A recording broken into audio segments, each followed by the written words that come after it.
Um, Veronica, Gabrielle, the mic is all yours. Okay. Good afternoon, everyone. Thank you, Lynn. Thank you, thank you, thank you.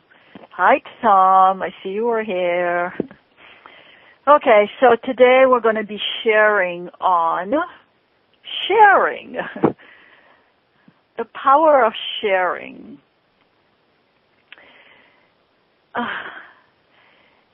The physical world, if it is not interfered with by man, demonstrates to us that unconditional, unlimited sharing is its most fundamental law. The sun shines on you whether you are deserving or undeserving. The rain falls on you regardless of your gender or nationality. Whether you're rich or poor, old or young, saint or sinner, you get to hear the bird sound and smell the wildflowers. Whoever you are, the earth keeps on hugging you to its surface. And it never checks to see if you've used up your allocation of gravity. The air continues circulating without regard to your gender, profession, or religion. A couple of oxygen molecules you're inhaling right now might have previously been inhaled, who knows, by Jesus Christ or Attila the Hun. So this principle of unconditional sharing also holds true in the invisible world of spirit.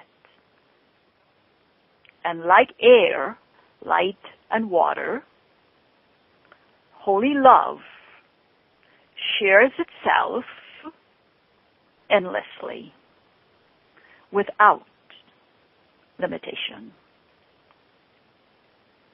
You don't have to work for it or create it. You only have to allow it. Allowing is the key. Being and allowing. Sharing is the essence of love. And so when you share love, you are love. And this is why the wise devote themselves selflessly to the welfare of the world. Whereas the ignorant focus on their personal well-being. You can experience nothing more fulfilling and rewarding than sharing love unconditionally. Because there is nothing more fulfilling and rewarding than being you. Being you. Being is love. If you want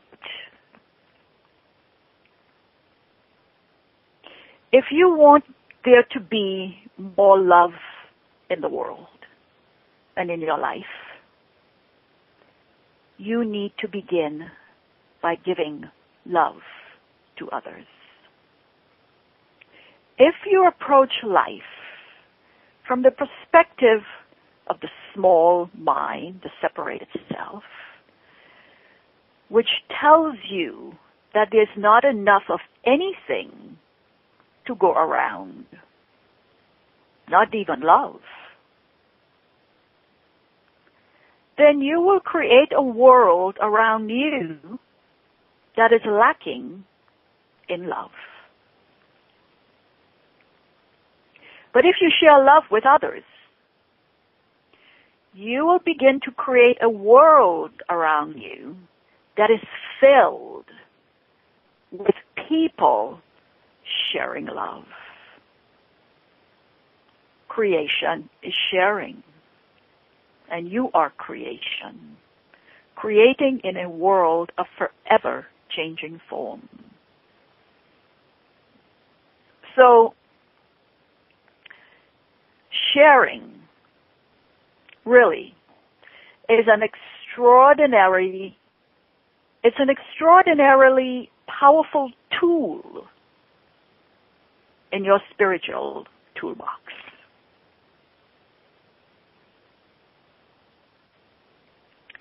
You don't have to do anything to share love. The sharing happens simply by your being who you are. And when you are identified with the light, your nature is to share.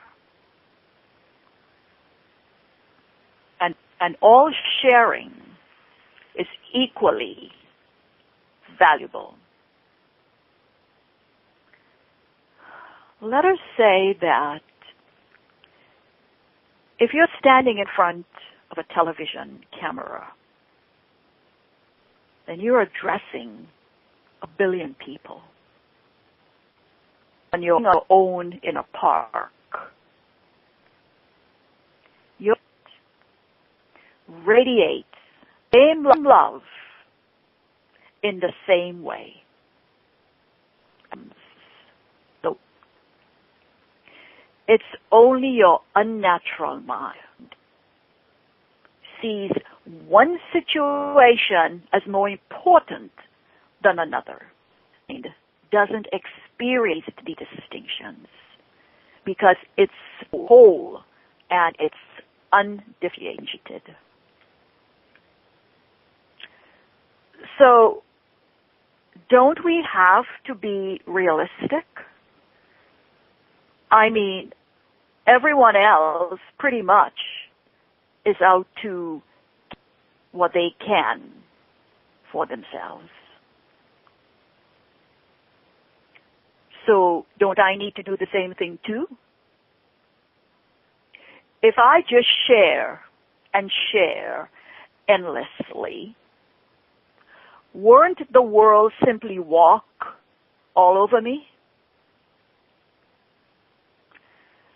A Course in Miracles teaches us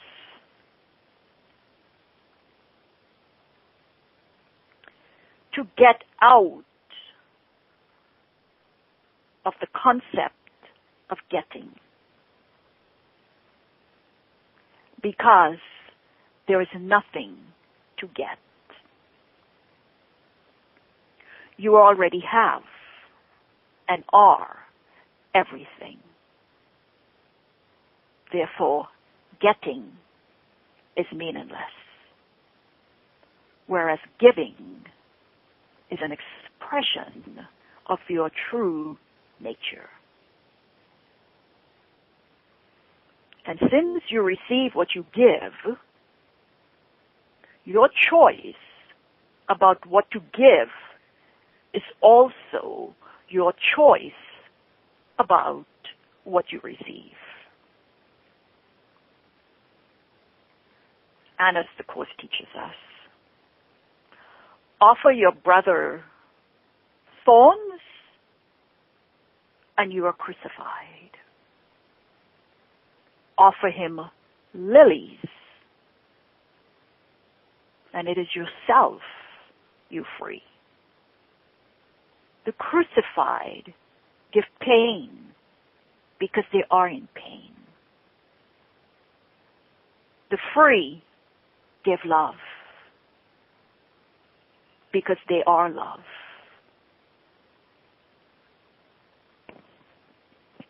And do not confuse pain with joy or fear with love. When you are angry, hateful, resentful, or condemning, you are in pain and fear. And if you insist on holding on to these feelings, it's because you unconsciously imagine that they will ultimately lead to the joy and love that are your true goals. Guess what? They won't. Fear and pain reproduce themselves endlessly. And when you're afraid, you share your fear with others. And they share it with others. And so on. And the fear grows. And as a result, we live in a fearful world. You can change your fear-based life, but it's a bit gut-wrenching. It's a gut-wrenching task, because it means that you have to let go of the thought system that you have invested in so heavily. Your small self, the superficial self, tries to fill itself up from the outside, and yet it can never succeed in doing so. Your true self, on the other hand, is filled from the inside. And so it can always share itself because its source is never depleted. And when you are living from your natural state, when you are living from the light, you share your fullness because you already have everything. And so you don't want anything back from the other person. All you want to do is share your love. And through your daily practice, you can let go of your ego-based thoughts and accept the holy love that is within you. But it's presently covered up by your beliefs. And these beliefs are harming you. But you're so identified with them that you're blind to them. Nevertheless, there comes a time when you begin to suspect that what your physical eyes are showing you is not real. You look around you and say, this is not home. And then you ask the question that will begin to change your life. Where is home? I can't be here. So where is it? And the answer to that question is, your home is your holy nature, your natural mind, the part of you that shares pure love with others. When you give up your fake love, you return home. And then genuine love shines from you like a beacon. Love is sharing. So someone may say, I feel uncomfortable about the implication that none of my love is genuine. If it's not real, then what is it? We're not saying you never experience unconditional love. If you have children, you may well have given them selfless love on many occasions. In most of our relationships, your love is a kind of a barter in which you say to the other person without even realizing it, for as long as you behave in ways that make me feel good and create a context in which I am able to experience love, I will continue to direct love towards you. This is an unholy form of relationship in which you perceive differences rather than wholeness. The other person has something you want, and you are in the relationship to get it from him or her. When there's nothing left to take, you move on to the next relationship. But wherever you go, you bring your thoughts with you. And so unless you correct the fundamental error, the perception of differences, you will find it rearing its ugly head again and again. And as a result, despite your best efforts to find true intimacy with the next person, your baggage of likes and dislikes and habits, opinions, attachments, and prejudices, you create distance between you and the other instead of closeness for which you're yearning for. Allow your true self, holy love, to take up residence within you. And what a joy that is. There's no longer any compulsion to take, get, grab, compete, acquire, achieve anything. You are as God created you. You are love. You are whole and undivided.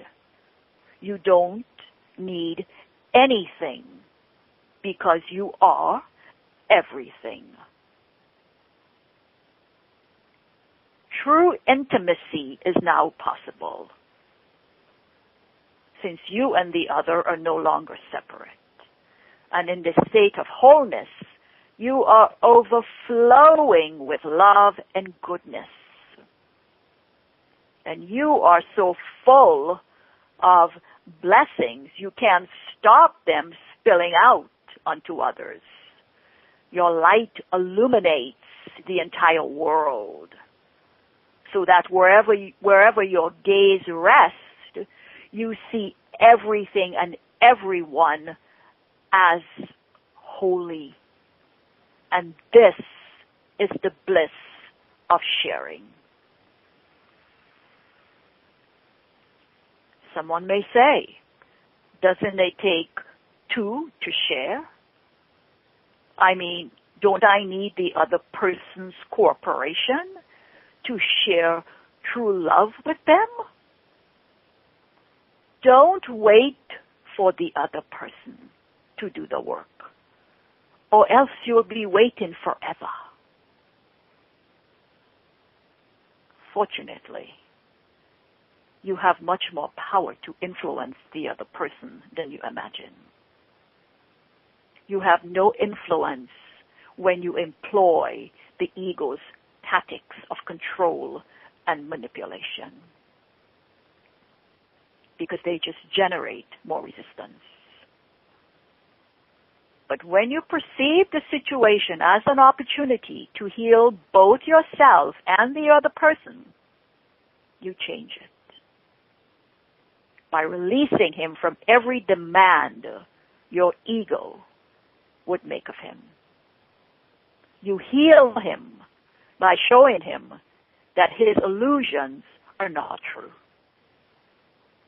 And the same time, you break down your own illusions and heal yourself. In every one, I see the reflection of what I would have them be to me.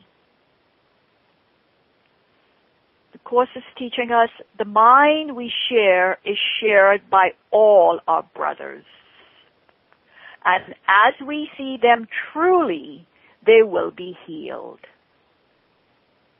And that, in a nutshell, is the power of sharing. When you share love with another person, which means you see him truly, you give him a blessing that you need just as much as he does. And you receive this blessing by giving it. When you see the light in another person, you become aware of the light inside you. And when you deny another person's light, which you do when you judge him, you deny your own light. In other words, you see light in everybody, or you see it in nobody, including yourself. Because light is wholeness. And you cannot see wholeness and separation at the same time.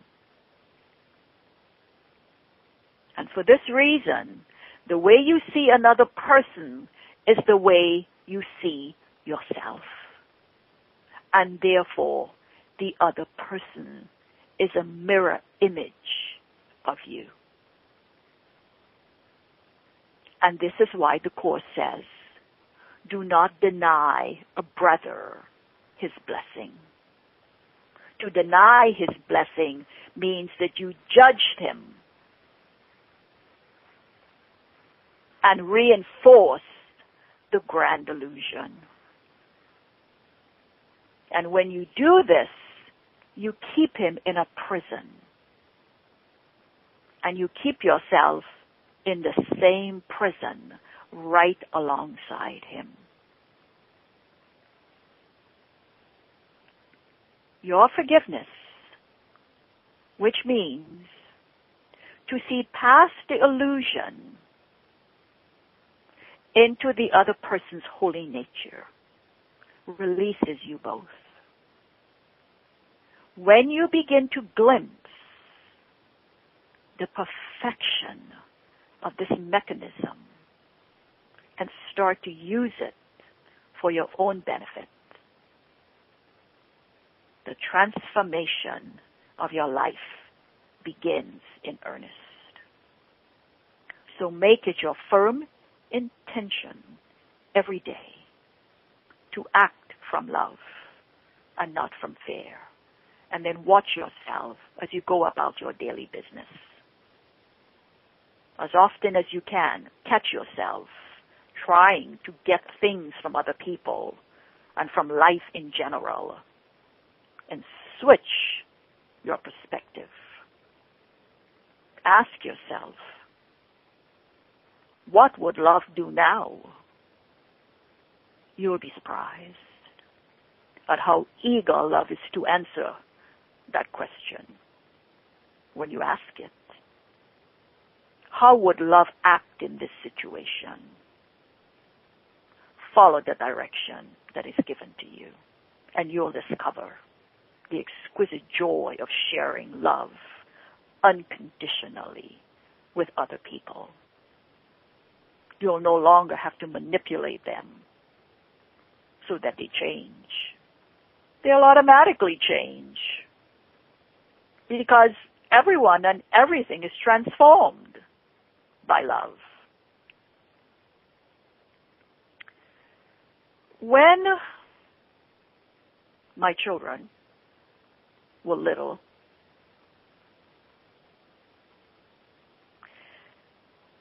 years ago. We were sitting on the curb outside of our house with the other kids in the neighborhood.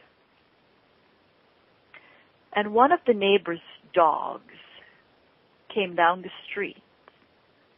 And my daughter said, "Mom, he is so mean, that dog. He barks at us, and we all have to run away."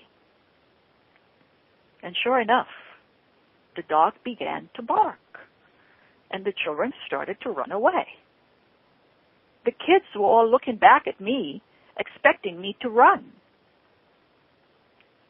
But I just sat there. And so they got a little worried. But I wanted them to see that we're all connected to one another. Even in this, let's say, drooling, barking dog that was approaching us, I wanted to demonstrate to them that if we are able to let go of fear and radiate nothing but pure love, what is fearful cannot help but become loving too. And sure enough, when the dog reached me, it stopped barking and allowed me to stroke it. It was a beautiful moment. I want to radiate love all the time. But I'm not sure I really can tell the difference between false love and the genuine article. Life will show you every time. Just wait a while and watch what happens when the person stops behaving as you wish. If your love is unconditional, if your love is conditional, it will turn to hate. In which case, it was not love. If you pay attention to what's going on inside you, you will see that underneath conditional love, there's a feeling of tension. Because when you are unconsciously bartering with another person, you are always secretly afraid that you will not get what you want.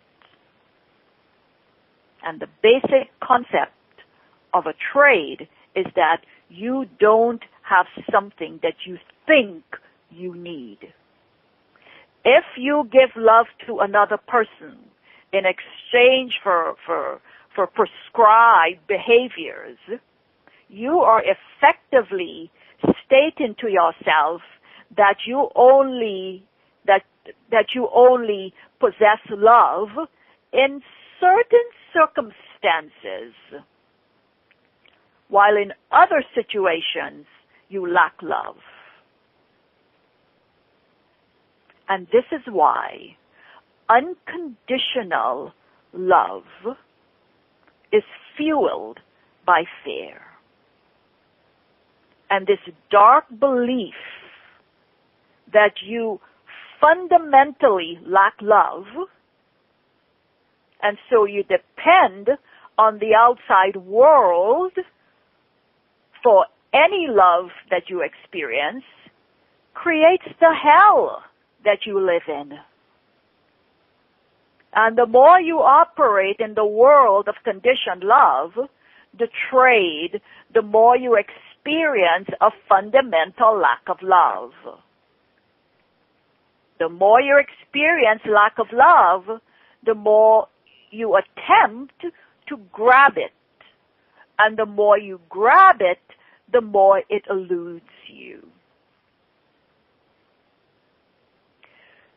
So the antidote to this vicious cycle is to practice sharing love unconditionally,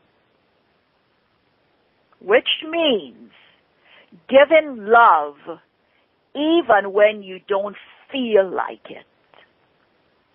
And this is going to be a big job.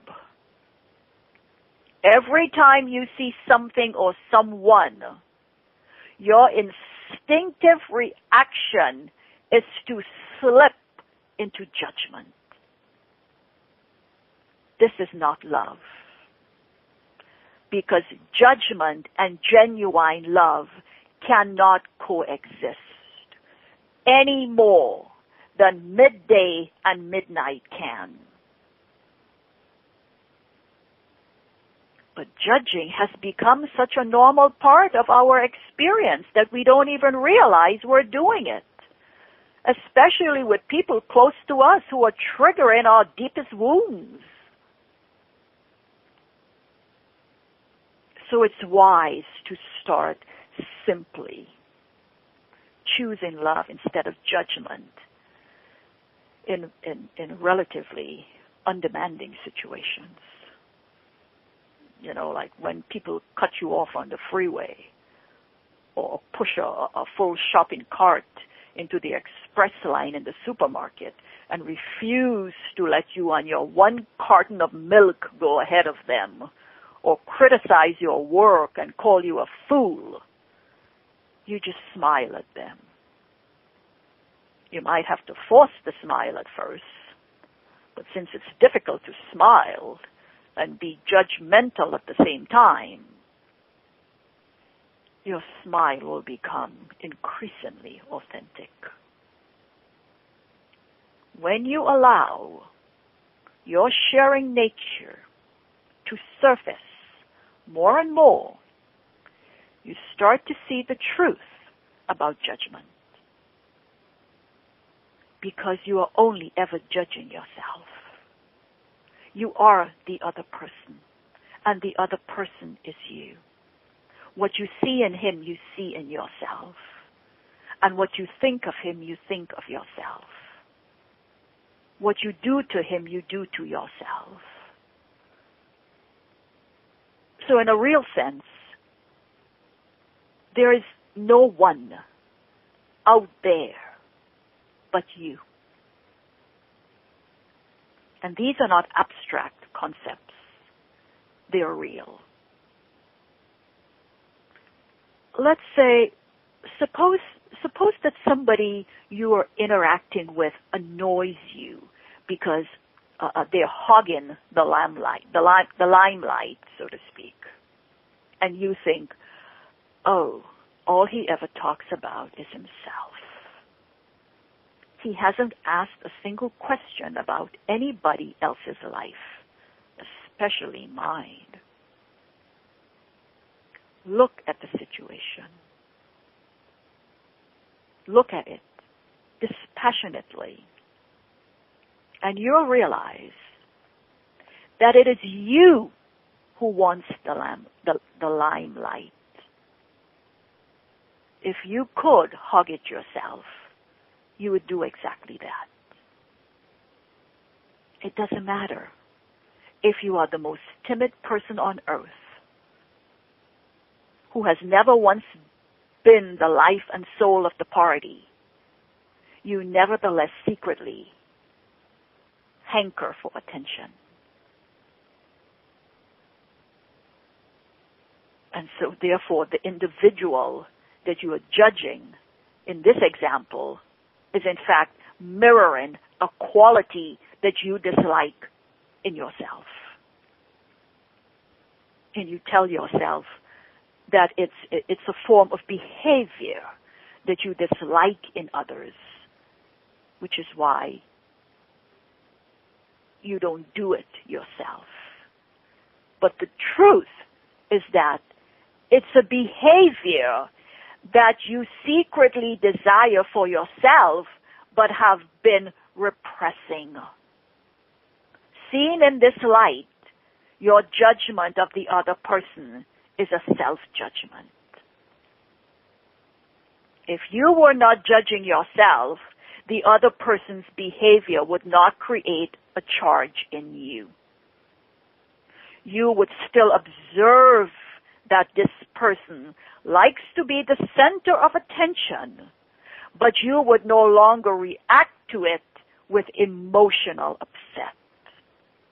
You would remain clear and present, and you would be receptive to the guidance of unconditional love, which would show you how to act.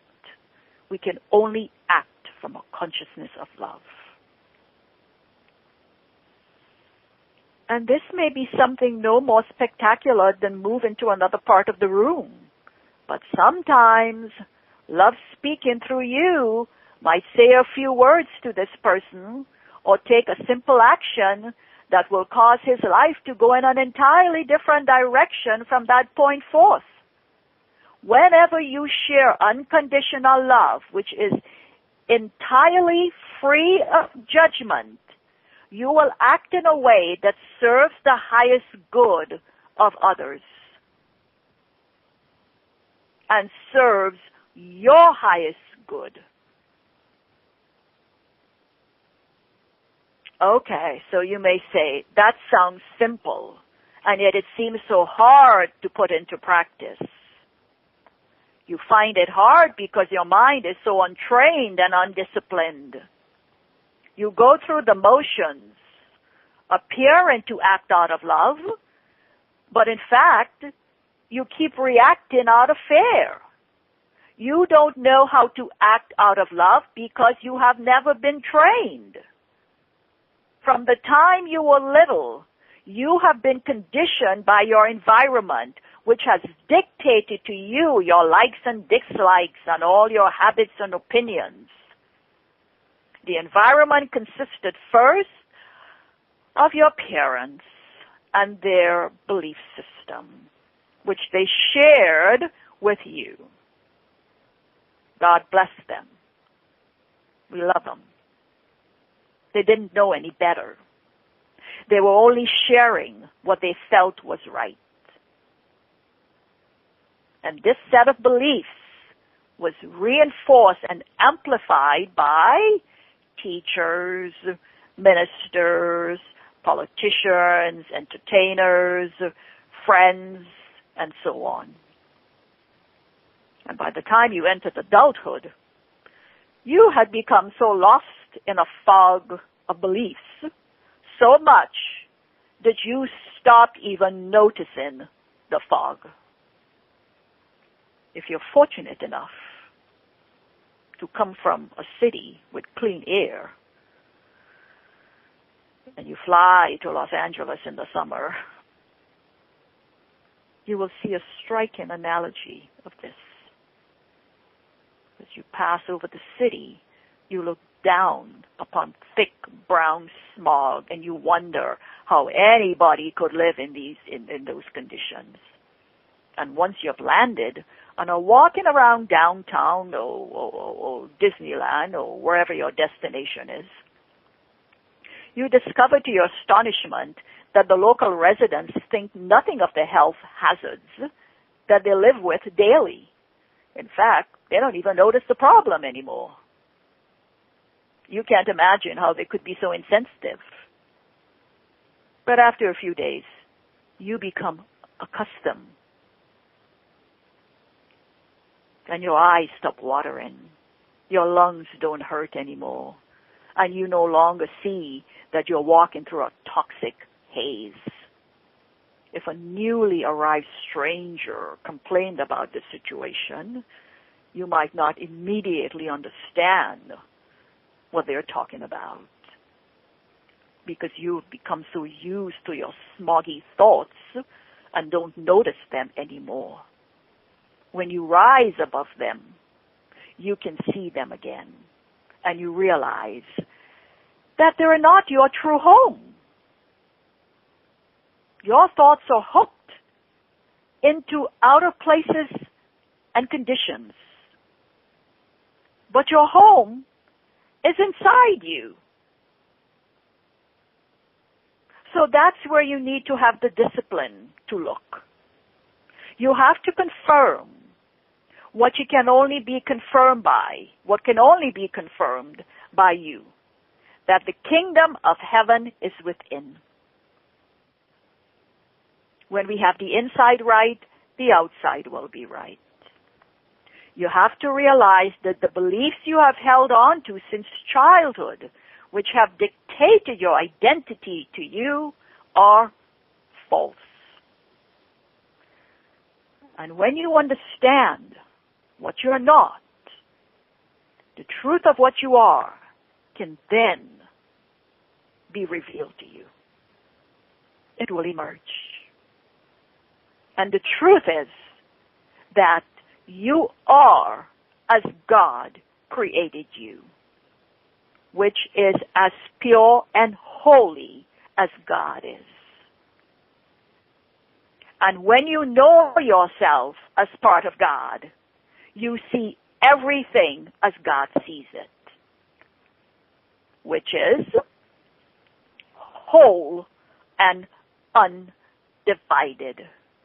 You see with eyes of love.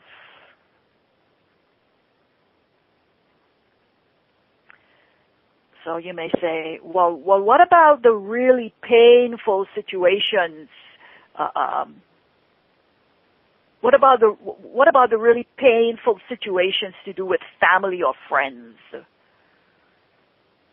It seems such a leap to love a person who has betrayed and abused you. How do you keep on sharing love in those circumstances? Well, you have to remember who is benefiting from your sharing. You are. Sharing love with someone who appears to have harmed you might seem like letting them off the hook when they don't deserve it. But it's also letting you off the hook. So if you can think of no other reason to share unconditional love with another, do it for reasons of self-interest. That is what the saints do.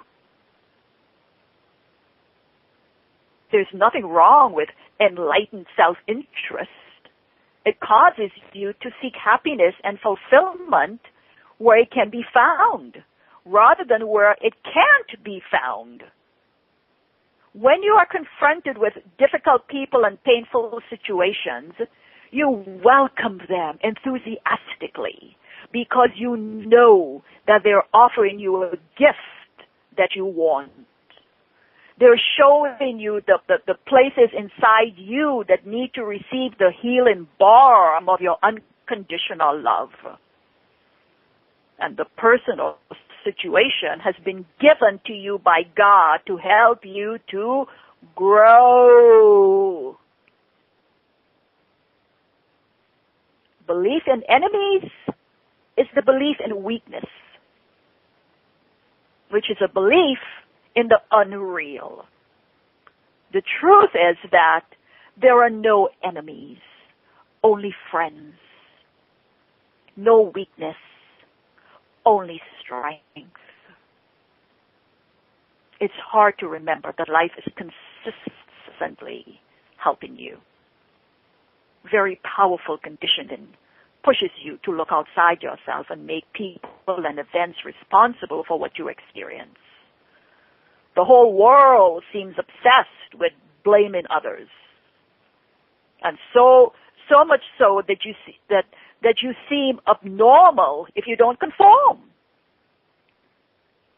Try being consistently unconcerned about anything that happens to you in your finances, your relationships, your workplace, or any other area of your life. The people close to you will probably worry that you become mentally ill. It requires a great deal of determination to go against the tide of deluded human thinking.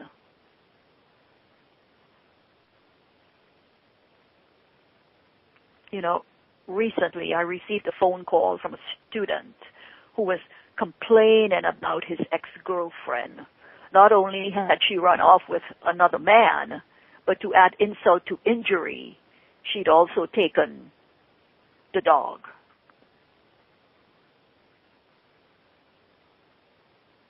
And the student said in a very angry tone,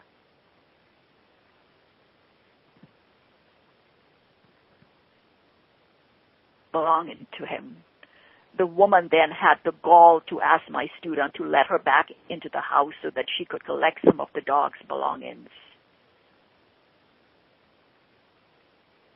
And the man became apologetic as he recited the catalog of horrors to me. I said, well, from everything you've learned, that it's not the other person. She is just the mirror that's reflecting your own lack of self-love and your own betrayal.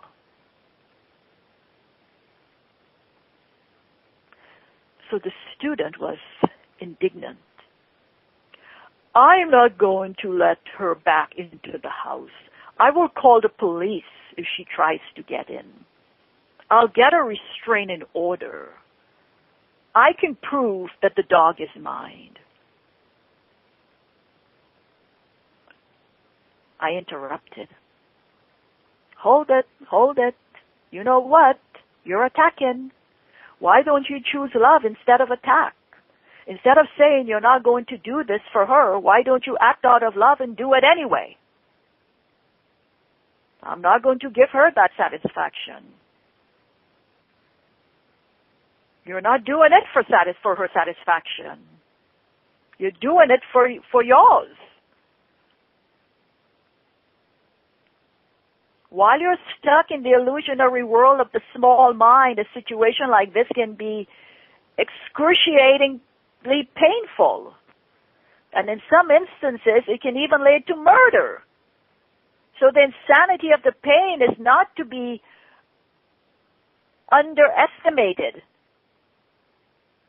However strong the feelings may be, they're being triggered by an illusion. It isn't true that you've been betrayed and hurt. Why? Because it isn't true that you're separate from your ex-girlfriend, the dog, or any other person. Who you truly are can never lose anything. And the sooner you learn this, the sooner you can move into a life where this kind of thing doesn't keep happening. We keep repeating the same mistake, errors in a different form. The jewel is in the pain. How do I learn this?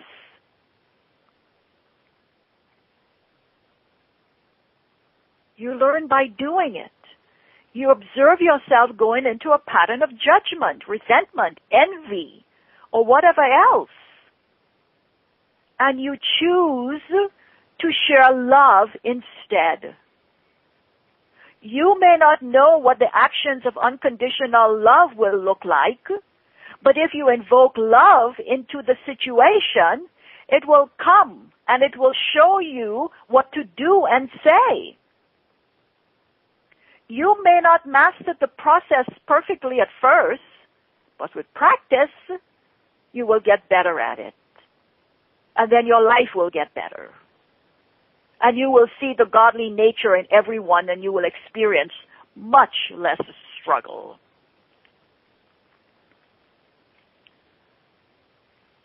There's nothing going on outside of us. I know the Course talks about forgiveness. Don't I have to do something? Forgiveness works with the really difficult people in my life before I see the light in them. But remember that the forgiveness is about you, not the other person. Lack of forgiveness is a poison. And you are the one who swallowed it. And the unforgiven mind sees only sins and is in despair. because it believes that the ills it sees cannot be remedied. Forgiveness lets you recognize the truth and allows the knowledge of heaven to enter, God, to enter into your mind. Forgiveness releases you from a hell of your own making. What do we want to be? In hell or heaven? The mind cannot serve two masters. Remember, what you are forgiving is an illusion, which your forgiveness causes to disappear. When you forgive, you're releasing yourself and others from the bondage of illusions. And your forgiveness literally transforms your vision and lets you see the real world, which is reaching quietly into the chaos and bringing you into the present. You've been dreaming that there are other people in the world who have harmed you. That's all it's been, a dream. When you wake up from a nightmare, do you approach the actors in the dream and forgive them for what they did? No. They need forgiveness. No. The need for forgiveness vanishes along with the dream.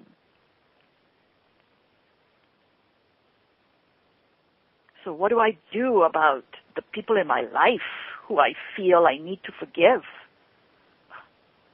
Don't do anything. True forgiveness requires no visible action. It is an inner correction in the mind in which you drop your judgments and shift into a state of total acceptance. And dropping all judgments doesn't mean that you suddenly decide that everything you experience is good. It means that you realize that you don't know the true meaning of anything that happens. And therefore, forgiveness is the suspension of judgment, which clears the mind of your mistaken beliefs and leaves room for love to enter. And when love enters, a miracle seems to occur. Nothing is what you thought it was. Everything is perfect exactly the way it is. The other person is no longer the source of your pain, but the agent of your deliverance.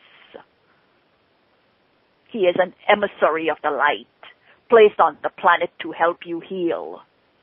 And in this instant of recognition, you finally know yourself. That you are the same, born to share love and healing with your fellow man, your brother.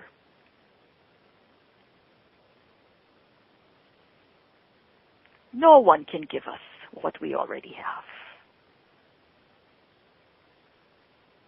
The power of love shares endlessly and without limit.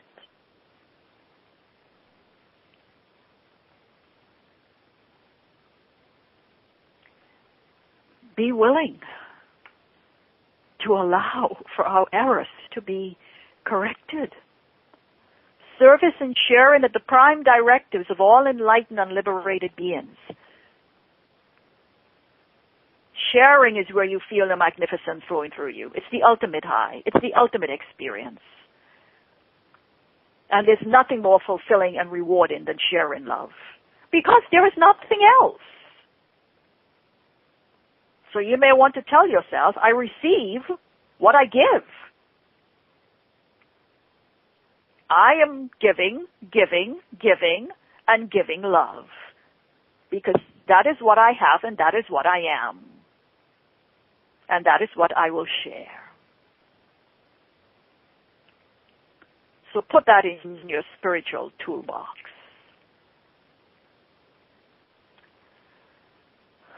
I know we did not do a meditation, but it was flowing and I had to just let it flow. Tomorrow we'll do a meditation. Maybe not. I don't know. The divine light descends upon all of us, and we are purified, grateful, and blessed. For this we give thanks. Rest in quiet light. Love you all. Thank you, Lynn. Thank you, Veronica. I love you too, Angel. And I'll hang up this phone.